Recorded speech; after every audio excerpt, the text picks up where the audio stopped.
Hey everyone, it's George from Blockchain DXB and today is the 16th of August and the market looks pretty much the same since the last 24 hours.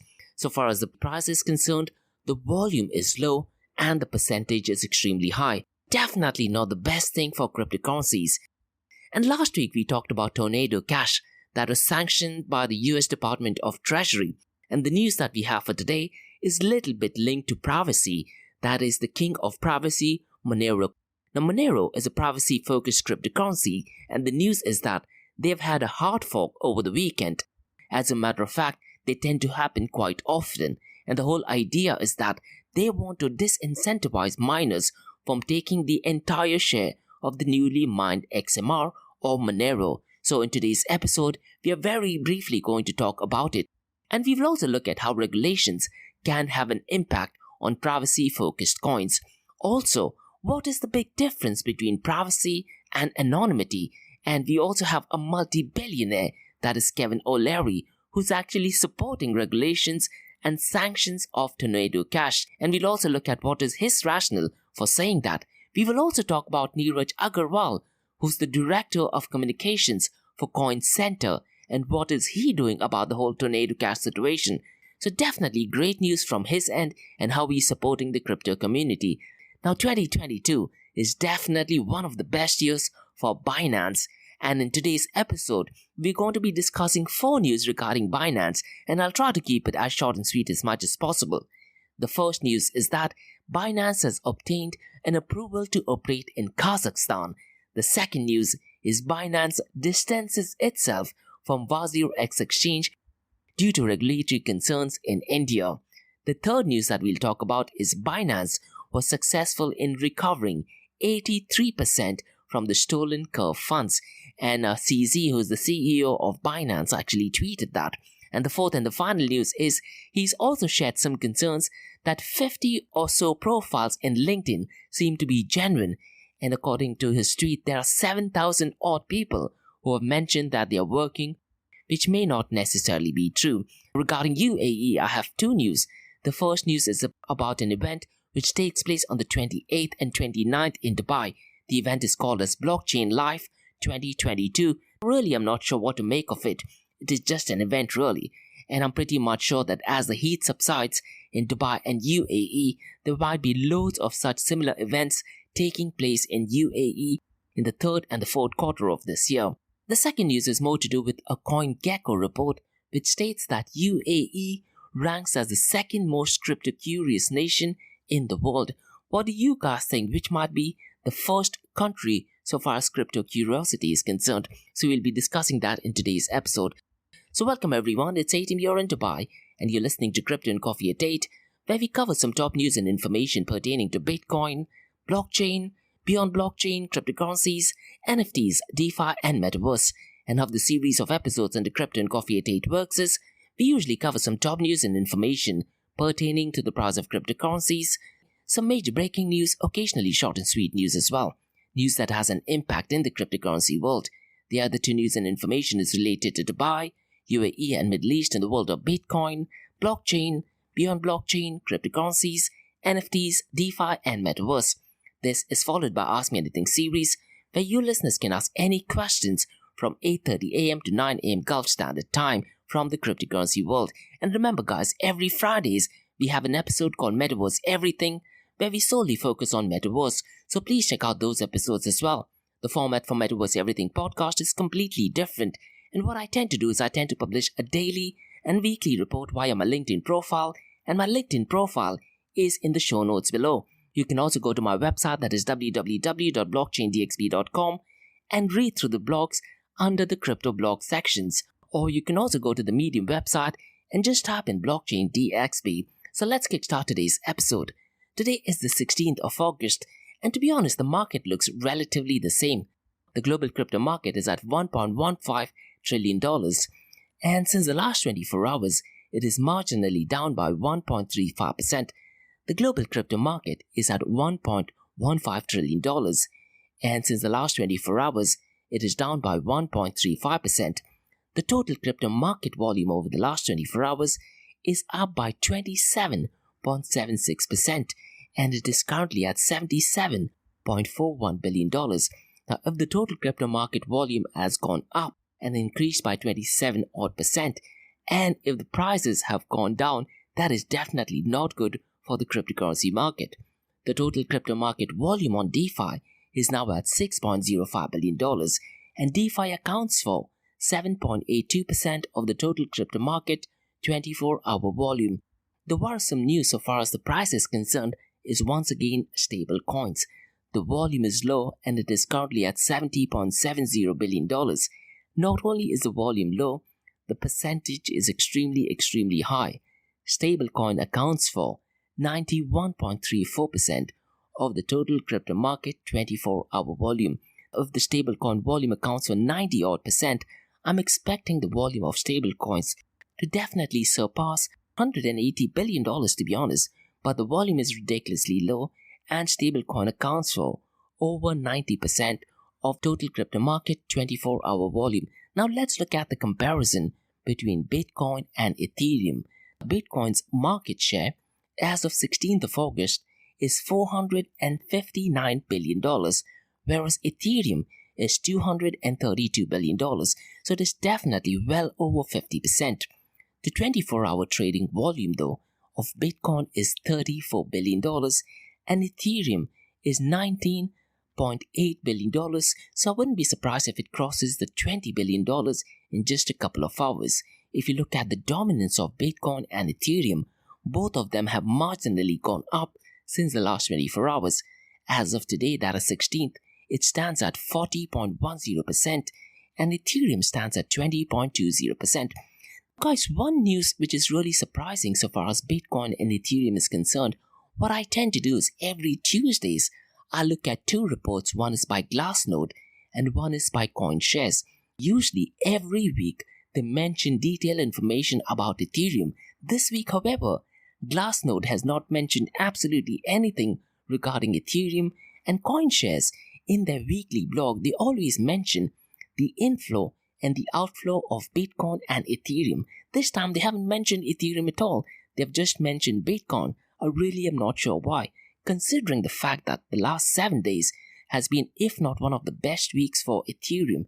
So I really am not sure if this data is managed by Bitcoin maximalists, so they want to push the narrative as Bitcoin being the king. Now, Bitcoin is definitely the king of all cryptocurrencies, and as of 16th, the price is $24,020.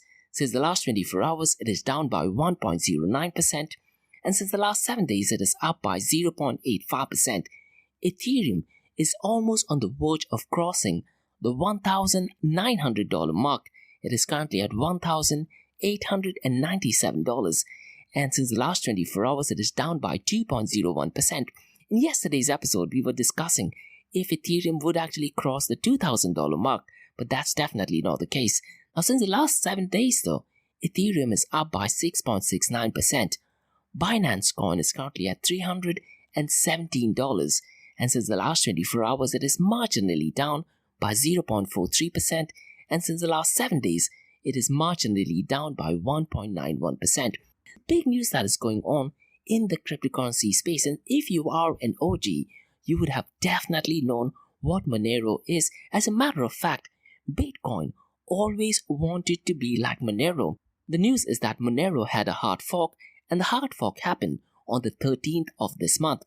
The blockchain is designed in such a way after every few months there is an intentional hard fork, and the whole reason for doing that is they want to disincentivize miners from buying heavy equipments so that they do not get the entire benefits with the new Monero or XMR which has been mined.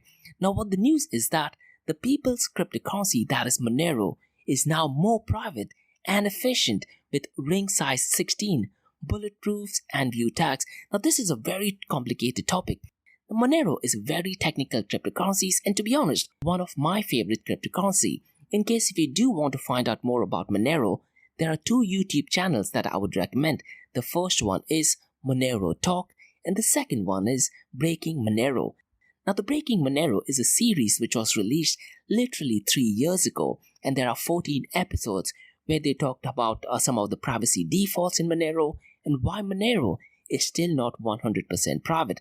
So if you understand the technical elements of cryptocurrencies, I would definitely recommend you guys to go ahead and listen to the Breaking Monero series. So the big question is, how does regulators act and react with privacy coins?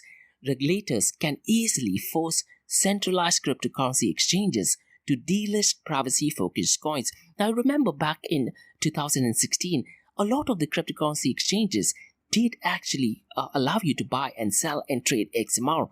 All of a sudden, we received a notification that some of the exchanges was preventing users from using, buying, and selling XMR. Could it be possible that governments could also make using privacy coins illegal? So let's say if a store is accepting Monero, governments all over the world can put severe restrictions on store, stating that if you were to accept Monero, it would be termed as illegal. Now, Decrypt has some really critical information so far as the privacy of Monero is concerned. So what they talk about is there was a company called CipherTrace, which I believe is financed by MasterCard. I really am not sure. But what that article states is that they actually revealed that it had developed a tool set for tracing Monero transactions, and this goes back to 2020. But before that, the Breaking Monero series does actually explain why Monero is still not 100% private. The fact is, Monero is just as good as cash and definitely more fungible than Bitcoin. As a matter of fact, one of the OGs of Bitcoin, and who I personally think might be Satoshi Nakamoto, that is Adam Back, has a brilliant video on YouTube where he actually says that Bitcoin is not fungible at all, and he actually makes a comparison with PayPal, and he says that PayPal transactions are rather much more fungible and Bitcoin is not fungible. So go to YouTube, type in Adam Back fungibility of Bitcoin, and Adam Back is the CEO of Blockstream. I'd like to ask you guys 5 questions, and I want you to think of it yourself. Do not look at what mainstream media is saying or fall into the peer pressure. The first question is regarding privacy. Does privacy matter to an average person? Now, if you read through magazines, if you listen to podcasts, if you watch YouTube, your answer would be yes. But think of it, does privacy matter to an average person?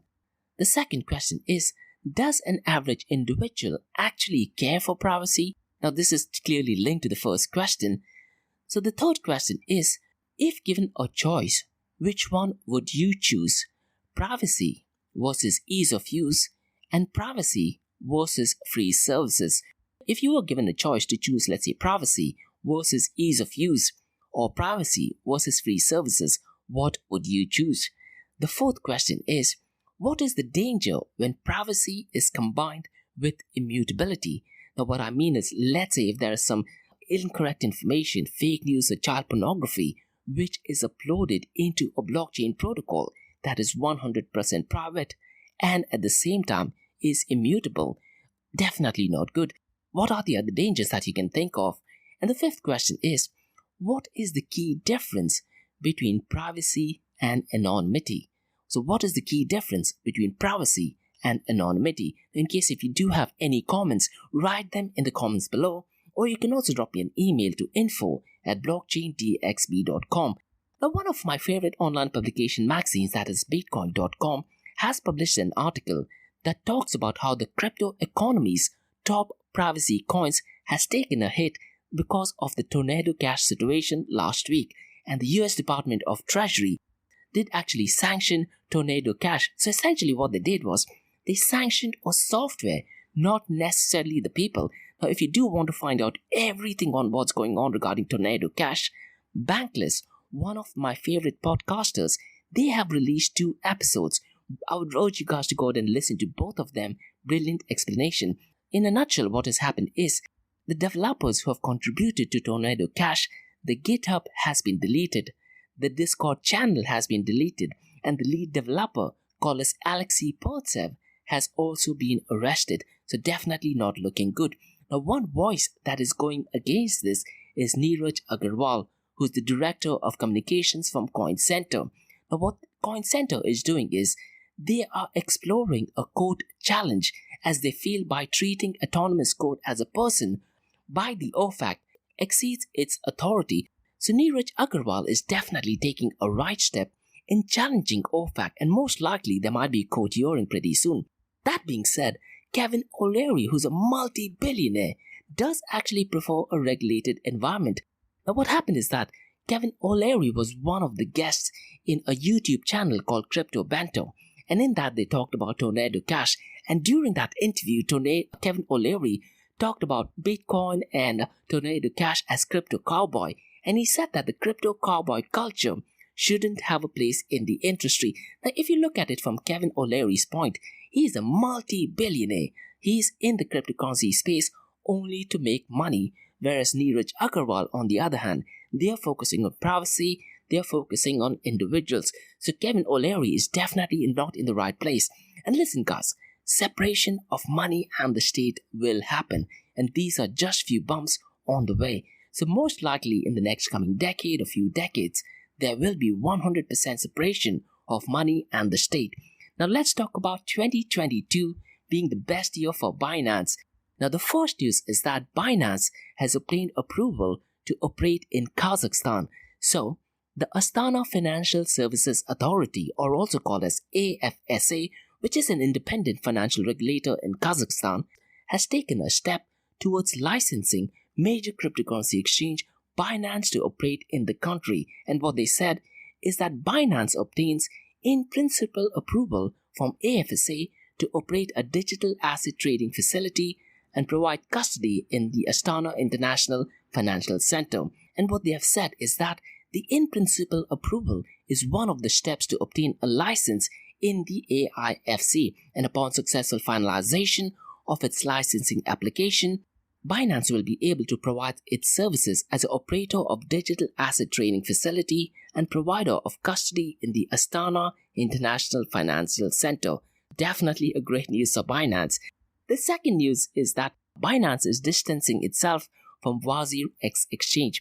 Wazir X Exchange is a cryptocurrency exchange from India, and what I was under the impression that Wazir X Exchange is actually owned by Binance, and that is definitely not true. In case if you want to find out more information about this, you can read through my blog that I wrote on the 9th of August. You can read it on my website, or you can also listen to the podcast either on Spotify, on iTunes, Google, or pretty much any other leading platforms. So the news is that Binance is distancing itself from Wazir X Exchange. And the big question is, imagine being the CEO of an exchange and you don't know who the actual owner of the exchange is. It sounds crazy, but it is 100% true. The third news regarding Binance for today is that Binance has mentioned that it recovered 83% from stolen Curve funds. So a few days ago, there were a couple of funds which were lost, and CZ, who's the CEO of Binance, has tweeted that Binance froze and recovered $450,000 of the Curve stolen funds, representing 83% of the hack, and they are currently working with the organization to return the funds to the users. So what happened is that the hacker kept on sending the funds to Binance in different ways, thinking that they couldn't be caught. The hacker might have been extremely dumb to keep sending it to Binance. The hacker could have probably used another cryptocurrency exchange, or maybe used a mixture or something of that sort. I don't know.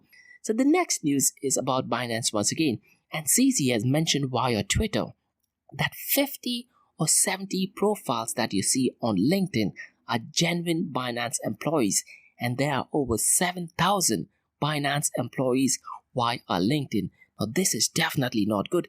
And something, guys, which I also mentioned in the past, one of the projects which I was researching, it did have links of the founding members on their website.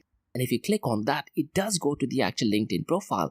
When I actually send them information about that, and they were not aware that they are part of this project, so what CZ is saying is absolutely 100% true. So if you guys do see any founding member's name on a particular website, it's best to literally go ahead and ask them.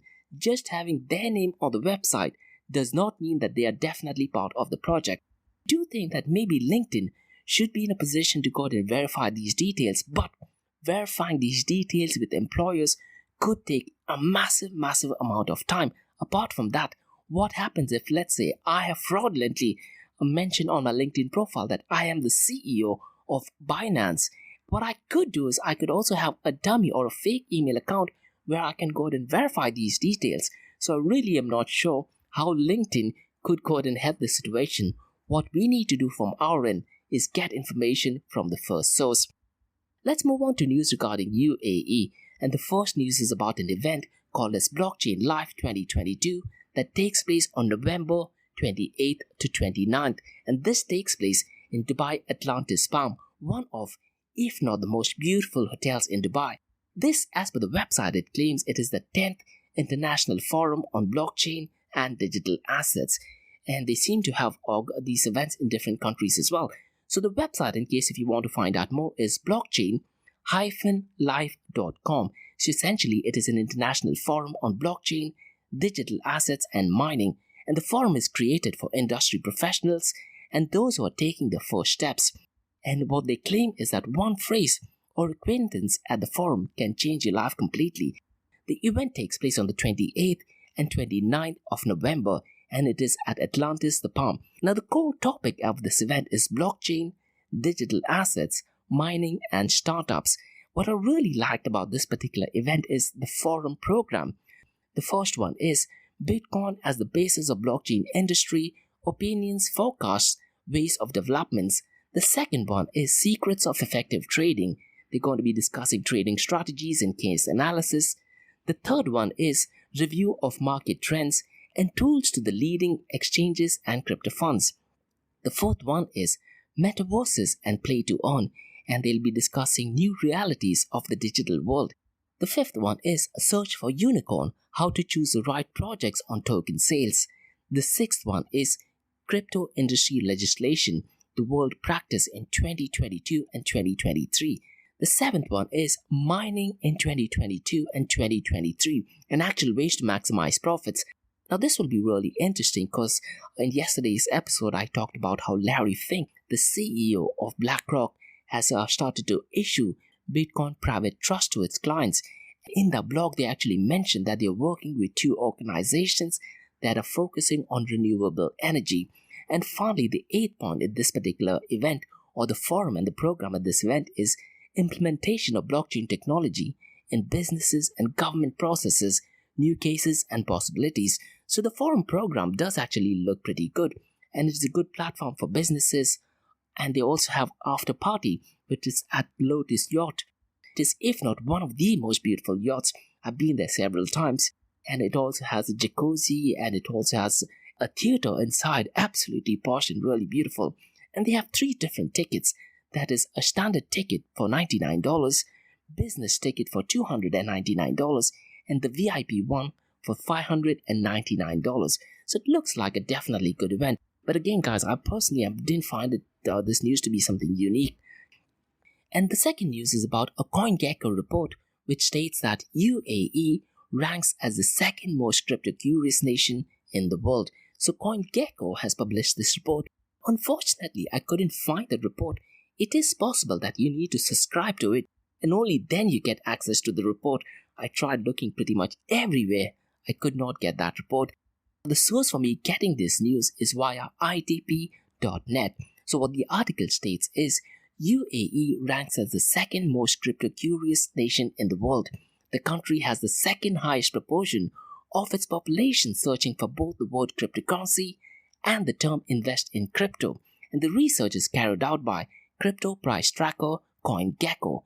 And CoinGecko, what they've done is they've examined Google Trends data for search terms frequently used by people interested in cryptocurrencies. And the report actually revealed that Nigeria ranks highest as the country's most curious about cryptocurrency since April of this year, with a total search of 371. So they have different metrics. And in case if you guys follow me on LinkedIn, I put up a graph which tells you how many points Nigeria has got, how many points UAE has got, how many points Singapore has got, and how many points Australia has got as well. Based on the report, it says that Nigeria topped the list of its population, having the highest search levels for the phrases cryptocurrency, invest in crypto, and buy crypto worldwide. Additionally, the population of Nigeria searched for cryptocurrency, Solana, was the third most worldwide. It was then followed by UAE, which has a total score of 270 during the same period, and the company has the second highest proportion of its population searched for both the word cryptocurrency and the term invest in crypto. So Nigeria's ranking is 371, UAE, which is second, is at 270, Singapore is at third with 261, Australia is 4th with 218, and United Kingdom is 5th at 198. It is good to see that these countries, which is a mixture of developed countries and developed nations who are trying to find out more information about cryptocurrency. I would be really curious to see what the search term is only for Bitcoin. And CoinGecko's co-founder, Bobby Ong, has said in an email which was sent to Bloomberg that this study provides interesting insights into which country remains most interested in cryptocurrency in spite of market pullbacks. The country at the top of the list appears to be keenest to buy the dip and highlight their long-term outlook for cryptocurrencies. So definitely some good metrics, and Dubai is planning to be the world leader so far as Web3 is concerned. So that's all for today, guys, on the Crypto and Coffee Update from Blockchain DXB. In case if you guys have any feedback or suggestions, please drop me an email to info@blockchaindxb.com. You can also check out my website, that is www.blockchaindxb.com. And please check out my other website, that is area2071.com, that talks everything about Metaverse. And if you like listening to this, please follow this podcast, give it a 5-star rating, and share the word across. Now for the next few minutes, it's going to be an Ask Me Anything series, where you listeners can ask any questions about Bitcoin, blockchain, beyond blockchain, cryptocurrencies, NFTs, DeFi, and Metaverse. So let's kickstart the Ask Me Anything series.